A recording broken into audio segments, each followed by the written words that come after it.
The stage is set for a key meeting of the Aukus grouping in San Diego in the United States. US President Joe Biden, British Prime Minister Rishi Sunak and Australian Prime Minister Albanese will be meeting shortly to iron out details for the supply of nuclear-powered submarines to Australia.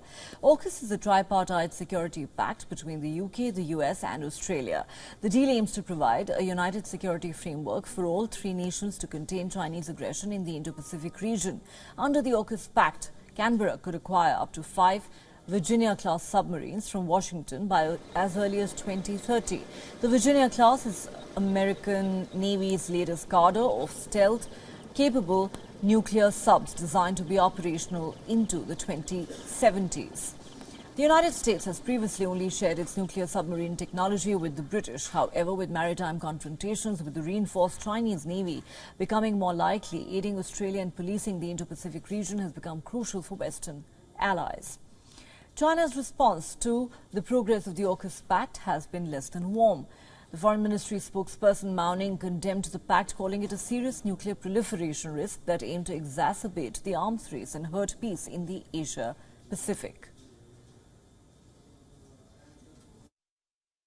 It's China that is expanding its power dangerously in the world. Just a few developments, obviously.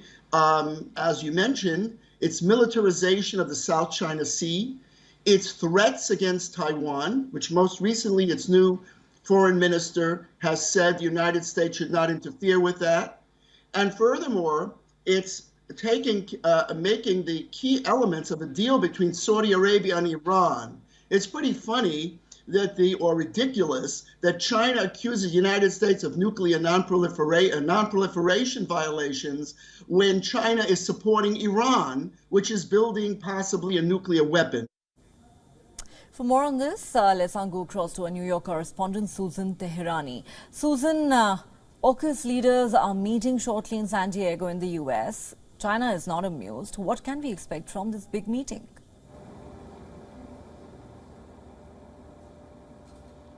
Yeah, the meeting is definitely significant. First of all, because it really puts Australia in this club of nuclear submarine countries on the one hand. Of course, it's also with the caveat that Australia won't be receiving these submarines at least for the next 6 to 10 years. But nonetheless, the three countries have made clear that this is a signal to China that this defense pact between the three countries is a bond. It's the future of defense for the region. And this is the first phase that started about 18 months ago with the submarines. The next phase is going to be hypersonic missiles and advanced weaponry. I think it's very important that there is no beating around the bush anymore regarding China's threat. Rishi Sunak recently gave an interview, which will be aired later this week, to an American television network, NBC, and he was very candid in saying China represents the biggest state threat to our economic interests for sure, and it's a systematic challenge for the world order. So, this is where these countries stand right now.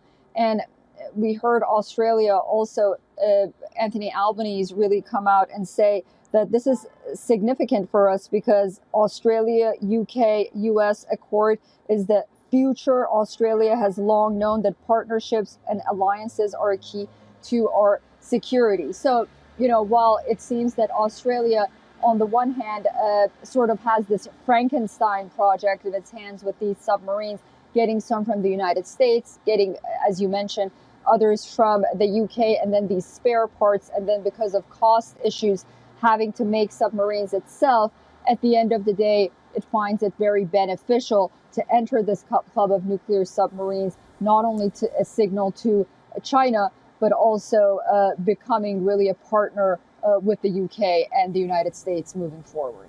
All right, this is a story we'll track closely with you, Susan Teherani. Thanks for those details.